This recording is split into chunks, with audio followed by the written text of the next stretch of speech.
Kembali di Sapa Indonesia Pagi, Saudara. Majelis Permusyawaratan Ulama Aceh meminta pemerintah segera mengambil langkah terkait permasalahan pengungsi Rohingya di Aceh.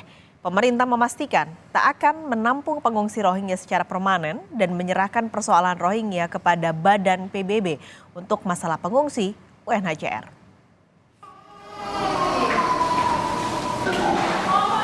Kondisi pengungsi Rohingya di Balai Musraya, Banda Aceh kini mulai tidak stabil. Sebagian dari mereka mengaku trauma usai diusir mahasiswa beberapa waktu lalu.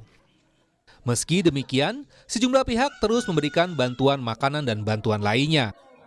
Pemerintah pun diminta segera mengambil langkah nyata terkait keberadaan pengungsi Rohingya di Aceh. Ketua Majelis Permusyawaratan Ulama Aceh, Tengku Faisal Ali menilai, persoalan Rohingya di Aceh semestinya tidak dilimpahkan ke pemerintah kabupaten kota di Aceh maupun masyarakat setempat. Kami dalam konteks kemanusiaan sedikit yang bisa kami berbagi dalam rangka melihat mereka yang sudah beberapa hari di tempat. Tidak, siapapun yang tamu dalam konteks kemanusiaan itu harus kita berikan semampu yang kita berikan. Jadi lebih daripada itu ada pemerintah yang harus berpartisipasi untuk ini. Jadi para pengungsi Rohingya ini sudah 3 kali gagal direlokasi dan hingga kini belum ditempatkan di lokasi penampungan sementara oleh pihak pemerintah Aceh maupun Badan PBB untuk masalah pengungsian UNHCR. Di sisi lain, UNHCR menyayangkan sikap warga Aceh yang menolak keberadaan pengungsi Rohingya. First, find a place where they can settle, and then the next steps will be discussed. But can we first secure them? Otherwise, you're going to lose some of them. These kids, you have many kids there. They haven't eaten anything for 8 hours. Hingga saat ini pemerintah belum menetapkan rencana pemindahan pengungsi Rohingya. Menko Polhukam Mahfud MD memastikan pemerintah tak akan menampung pengungsi Rohingya secara permanen karena Indonesia tidak ikut konvensi tahun 51 tentang pengungsi. Mahfud menyerahkan masalah Rohingya ini kepada UNHCR. Belum, sekarang masih terus disimulasi dulu. Karena begini, begitu kita menetapkan suatu tempat permanen, memulangkannya akan agak susah. Jadi kita pokoknya sementara dulu, karena ini urusan tanggung jawab PBB, bukan tanggung jawab kita, tanggung jawab PBB. Sambil menunggu keputusan pemerintah dan UNHCR, polisi masih menjaga lokasi pengungsian Rohingya di Balai Musraya, Banda Aceh. Polisi menempatkan puluhan personil kepolisian untuk mengamankan jika kembali terjadi gesekan antara warga dan pengungsi Rohingya. Tim Liputan, Kompas TV. Ratusan pengungsi Rohingya terdampar di sebuah pulau dekat Desa Kuala Besar, Kecamatan Secanggang, Kabupaten Langkat, Sumatera Utara. Sebanyak 155 pengungsi Rohingya yang terdiri dari kaum dewasa dan anak-anak ini diketahui pertama kali oleh sejumlah nelayan pada Sabtu malam lalu. Perahu kayu yang mereka naiki terdampar di sebuah pulau seberang Desa Kuala Besar, Kecamatan Secanggang, Kabupaten Langkat. Oleh para nelayan, keberadaan para pengungsi Rohingya ini dilaporkan ke pihak polisi dan Kepala Desa Kuala Besar. Iba dengan kondisi pengungsi Rohingya, sejumlah warga di Desa Kuala Besar kemudian membantu dengan memberikan sejumlah makanan instan. Tidak hanya itu, sejumlah pakaian juga disumbangkan warga kepada pengungsi. Sementara pemerintah belum membawa orang ini, ya kami sebagai warga sangat kasihan lah Pak, dengan orang ini, pedulilah kami, sedikit-sedikit lah kami, mana yang lebih rezekinya bisa memberikan kemari. Apa aja yang dibawa kemari Pak? Kalau tadi pagi ada warga Desa Kuala Besar masakkan nasi, masakkan Indomie, bahkan obat-obatan, bahkan menteri pun tadi ada kami turunkan kemari untuk mana yang sakit mengobatinya. Lalu saudara, bagaimana sebenarnya penanganan konflik pengungsi Rohingya yang terjadi saat ini harus dilakukan oleh pemerintah? Kita sudah terhubung dengan pakar hukum internasional sekaligus rektor Universitas Jenderal Ahmad Yani, Profesor Hikmahanto Juwana. Mas Hikmahanto, selamat pagi. Selamat pagi, pas sekali, sehat ya? Sehat. Di awal tahun ini kita masih berkutat dengan permasalahan Rohingya, pengungsi Rohingya ini. Kita tahu Mas Hikmahanto, Indonesia tidak meratifikasi Konvensi Jenewa 1951 yang artinya sebenarnya tidak punya kewajiban untuk menerima pengungsi. Dengan kondisi saat ini, apa yang harus dilakukan? Pertama perlu saya sampaikan ya, bahwa informasi dari Polda di Aceh dikatakan bahwa mereka ini sebenarnya etnis Rohingya bukan berasal dari Myanmar, bukan dari negara bagian Rakhine yang dipersekusi. Jadi mereka ini sudah keluar dari Myanmar. Mereka ini ada di Cox's Bazar di Bangladesh. Jadi di Bangladesh, pemerintah Bangladesh sudah bekerja sama dengan UNHCR untuk melakukan penampungan terhadap para etnis Rohingya. Ada sebagian yang sudah diverifikasi, ada yang masih banyak lagi. Dan jumlah mereka sudah jutaan di Bangladesh.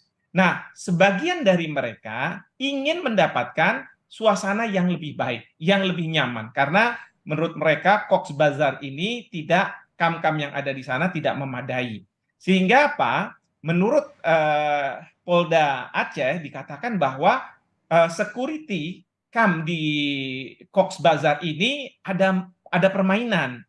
Jadi mereka membayar pihak-pihak tertentu, lalu menaiki kapal, lalu kemudian pergi keluar dari Cox's Bazar, dari Bangladesh.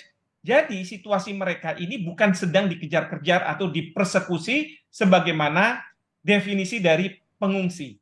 Nah, kemudian mereka tidak bisa masuk ke Malaysia karena Malaysia sudah menutup rapat. Nah, sebagian besar masuk ke Indonesia. Nah, disinilah kemudian masalah muncul. Sebenarnya permasalahan ini sudah lama ada di Indonesia. Nah, ketika pemerintah mengatakan kita hanya menampung sementara, seberapa sementara? Pertanyaan itu penting karena sementara itu ada yang sudah tahunan, bahkan belasan tahun. Jadi pertanyaan kita adalah, kalau sementara seperti itu, saya khawatir bahwa mereka akan keluar, akhirnya mencari mata pencaharian di Indonesia, dan kemudian mendapatkan KTP-KTP palsu. Dan ini membahayakan, karena ingat ya, jumlah yang di Cox's Bazar itu jutaan orang. Kalau mereka nanti berkirim surat ke Cox's Bazar bahwa di Indonesia kita lebih baik, lebih bisa terakomodasi, ayo sekarang kita datang. Artinya apa? Kita ini bukan sebagai peratifikasi Konvensi Pengungsi 1951, tetapi mendapat imbasnya. Sekarang kita tentu, saya sudah sangat dukung apa yang disampaikan oleh Prof. Mahfud sebagai Menko Polhukam, karena menurut Perpres 125 2016 memang Menko Polhukam lah yang menjadi aktor sentral dalam permasalahan ini. Saya dukung bahwa ini untuk sementara. Sekarang kita bilang sama UNHCR dan negara-negara peratifikasi Konvensi 1951, termasuk salah satunya adalah Australia, kapan mereka akan menerima para pengungsi ini?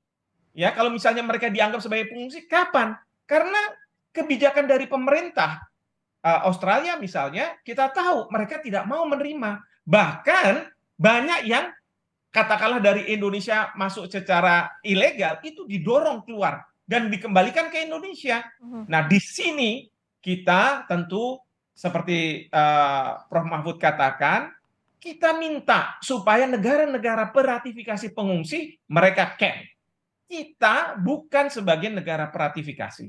Kalau kita sebagai negara peratifikasi, bahayanya adalah mereka-mereka ini setelah di-screening dan kemudian memenuhi persyaratan sebagai pengungsi, harus kemudian di-resettle di Indonesia sebagai negara peratifikasi, kalau kita peratifikasi, dan kemudian bisa jadi warga negara. Padahal kita masih banyak rakyat kita yang miskin, rakyat yang masih membutuhkan uang, rakyat yang masih membutuhkan makan, minum, dan lain sebagainya. Kita lihat tadi ada masyarakat di Medan akhirnya memberi makanan mereka. Saya setuju sekali, kita harus lakukan itu. Tetapi juga perlu diingat, masyarakat di Indonesia yang butuh makanan, minuman, itu yang sehari-hari kita lihat, kok kita tidak bantu? Kok kita tidak care terhadap mereka? Apa karena mereka ini warga kita sendiri? Biarkan mereka hidup mencari sesuap nasi sendiri. Ini yang proses ketidakadilan. Dan saya sangat kecewa dengan UNHCR yang selalu mengatakan bahwa ini masalah Indonesia, ini harus ditangani oleh Indonesia. Sama sekali ini bukan urusan Indonesia, ini urusan internasional. Ya, seperti Prof. Mahfud katakan, ini masalah internasional yang harus diselesaikan oleh UNHCR. Kalaupun mereka sekarang masuk, ya berarti kita harus tolong mereka secara kemanusiaan. Artinya Mas Hikmanto, maaf saya potong. Jadi ini juga kesannya sepertinya pemerintah tidak bergerak cepat untuk mengatasi masalah ini. Di saat yang sama pintu-pintu masuk di Aceh ini terbuka lebar sehingga tetap ada yang masuk begitu melalui kapal-kapal. Jadi sebenarnya gimana? Harus apa sekarang gerak pemerintah untuk mengatasi masalah ini sebelum ada konflik yang lebih besar dengan masyarakat di sana? Ya, jadi pemerintah pusat menurut saya harus segera turun. Prof. Mahfud harus segera turun berkoordinasi. Tadi betul pemerintah daerah mengatakan bahwa ini sebenarnya masalah pemerintah pusat. Tetapi memang di Perpres itu dikatakan bahwa pemerintah pusat mendelegasikan ke pemerintah daerah. Nah, ini kan main lempar-lemparan. Sementara masyarakat lokal itu mungkin ada kemarahan, ada kefrustrasian yang akhirnya kita bisa lihat mereka sudah tidak bisa menahan diri lagi lalu melakukan pengusiran-pengusiran. Bahkan kemarin kita lihat di Aceh ada sejumlah mahasiswa yang melakukan pengusiran. Ini yang katakanlah harusnya menjadi atensi. Lalu kemudian untuk tidak kecolongan-kecolongan lagi, otoritas di laut, apakah itu Bakamla, TNI Angkatan Laut dan lain sebagainya, Ditjen Imigrasi yang punya kapal-kapal laut, bahkan Polri harus juga mengawasi masalah pergerakan dari pendatang-pendatang gelap ini. Nah, kalau perlu kita perlu bantu kasih bantuan. Nanti diteruskan saja. Tujuan mereka sebenarnya ke Australia, bukan ke Indonesia. Kita kasih bantuan untuk kemudian kita dorong terus ke Australia. Nah, karena apa? Australia adalah anggota dari Konvensi Pengungsi tahun 1951.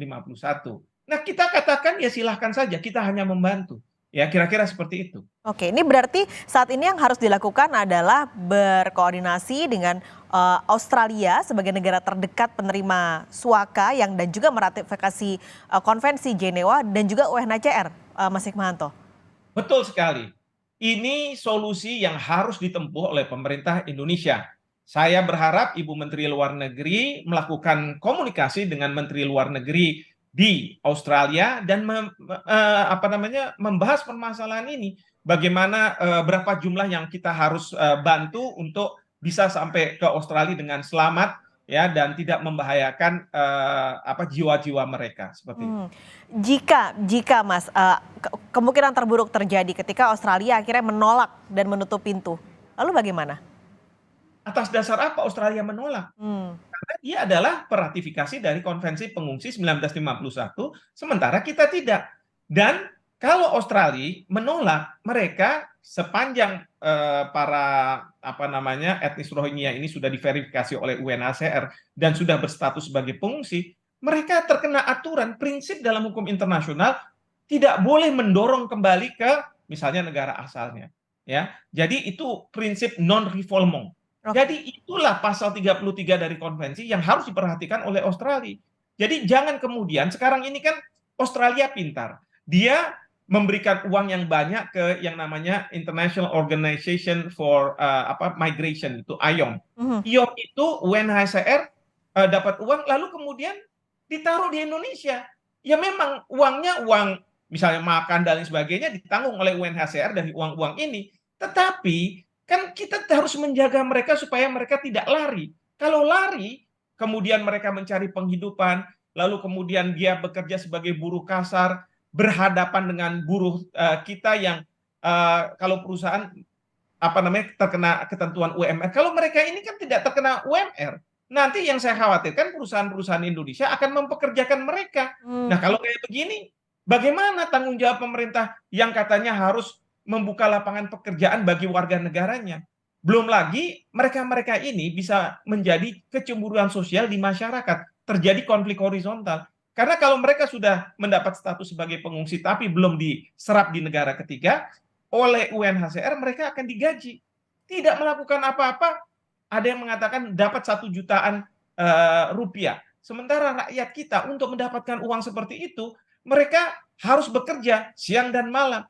Nah, ini kan memunculkan konflik horizontal. Ya. Nah, tentu ini yang kita harus katakan kepada negara-negara peratifikasi, termasuk mereka-mereka yang dari UNHCR yang asal negaranya adalah yang mungkin meratifikasi Konvensi Pengungsi 1951, negosiasikan dengan negara-negara tersebut untuk kemudian segera menyerah.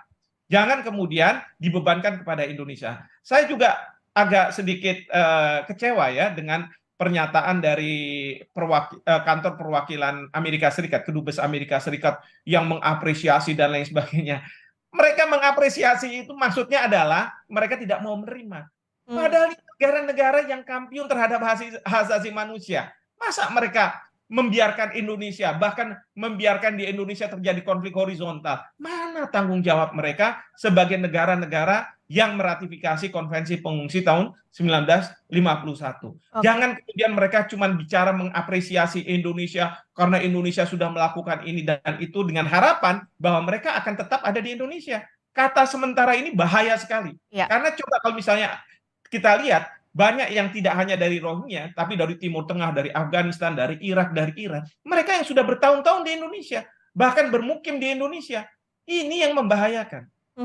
Ini juga sebenarnya kalau lihat UNHCR sebagai lembaga yang bertanggung jawab pada para pengungsi ini, ada beberapa informasi yang kita baca gitu ya Mas Hikmanto, bahwa PBB atau UNHCR ini menilai ada misinformasi soal masalah pengungsi ini, lalu disusupkan juga soal kampanye ujaran kebencian. Ini bagaimana? Apakah kita bisa seperti apa ya, menyentil UNHCR gitu untuk ayo dong gitu, ini kita harus bekerja sama mengurusin masalah ini.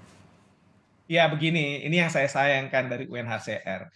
Pertama adalah jangan kemudian melakukan tuduhan-tuduhan misalnya ujaran kebencian dan lain sebagainya. Kalau memang ada dasar untuk mengatakan ujaran kebencian, silahkan ke polisi kita, karena ujaran kebencian itu diatur di dalam KUHP, diatur di dalam Undang-Undang ITE. Silahkan, ya, tapi jangan kemudian karena mereka merasa bahwa terpojok dan lain sebagainya menyampaikan ujaran kebencian sebagai basis untuk ayo rakyat Indonesia kamu harus terima. Nggak bisa seperti itu. Rakyat kita sama juga seperti negara mereka. Kalau misalnya negara yang meratifikasi Konvensi Pengungsi itu didatangi oleh etnis Rohingya, saya yakin mereka pun akan melakukan penolakan.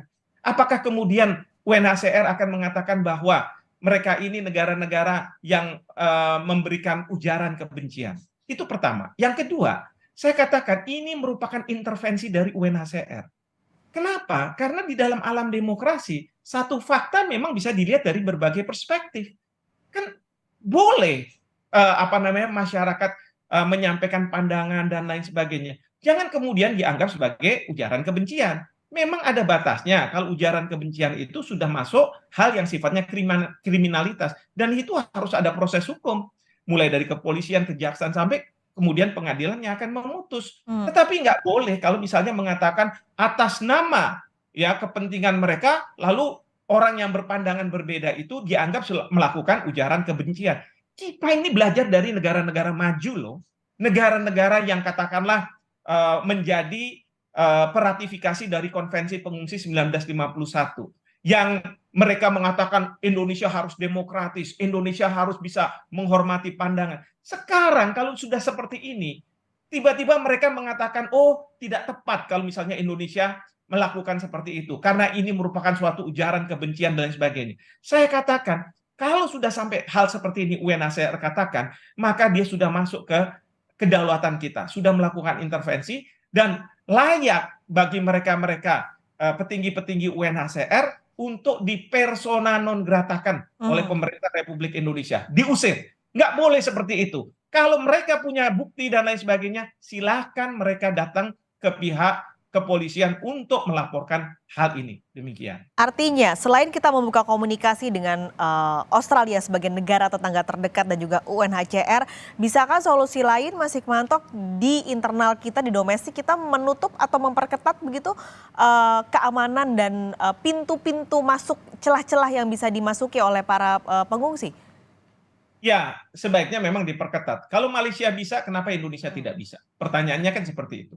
Lalu yang kedua, kalau mereka yang sudah ada di sini, kita kembalikan saja ke Cox's Bazar, ya, bekerja sama dengan UNHCR. Jadi dalam Perpres 125 pasal 43 huruf C dikatakan bahwa kalau misalnya mereka-mereka ini tidak memenuhi kualifikasi sebagai pengungsi, bisa dikembalikan, ya. Kembalikan, bisa kita bekerja sama dengan Myanmar. Kalau sama Myanmar kan mungkin Myanmar tidak mau menerima mereka lagi, ya sudah, kita akan bicara dengan UNHCR. Toh ini sebenarnya ada di Cox's Bazar di Bangladesh. Jadi kita bisa kembalikan mereka ke sana. Sama kok kalau misalnya di Indonesia ada tempat penampungan, lalu ada 1, 2 atau beberapa yang keluar dari tempat penampungan, kan tentu kita akan kembalikan ke tempat penampungan. Tempat penampungan yang ada itu kan di Bangladesh, di Cox's Bazar. Nah, ini yang kita harus minta. Lalu yang berikutnya adalah saya setuju dengan Bapak Presiden untuk menyampaikan kepada pihak aparat penegak hukum kita, perketat dan tegakkan ketentuan mengenai TPPO, tindak pidana penyelundupan orang, ya, perdagangan penyelundupan orang. Karena apa? Karena ternyata ini ada mafia-mafianya. Dan bukan tidak mungkin itu dari mereka-mereka ya yang dari etnis Rohingya juga, ya, yang kemudian dia tahu bahwa dia sudah lama di sini di Indonesia, lalu berkenalan dan lain sebagainya, kenal dengan oknum-oknum, lalu kemudian memasukkan. Dan itu sudah disinyalir juga oleh Bapak Menko Polhukam menyampaikan hal ini. Jadi itu yang menurut saya perlu dilakukan, dan kita harus memastikan bahwa kalaupun di tempat penampungan jangan sampai mereka keluar. Karena pengalaman yang lalu-lalu ditaruh di tempat penampungan, mereka akhirnya lari keluar. Saya khawatir ini akan jadi konflik horizontal dan kemudian masyarakat main hakim sendiri, sehingga apa? Masyarakat melakukan tindakan pidana yang sebenarnya sejatinya ini masalahnya adalah pemerintah yang harusnya bertanggung jawab. Rakyat itu melakukan tindakan ini karena apa? Pemerintah tidak sigap gitu. Karena di samping kemanusiaan yang tentu tidak bisa kita kesampingkan, ada hal-hal lain, jangan sampai tadi konflik horizontal dengan masyarakat lokal dan masyarakat domestik terjadi karena permasalahan ini. Prof. Hikmahanto, terima kasih sudah berbagi pagi ini di Sapa Indonesia Pagi. Sampai ketemu lagi, sehat selalu Prof. Baik, terima kasih. Selamat pagi.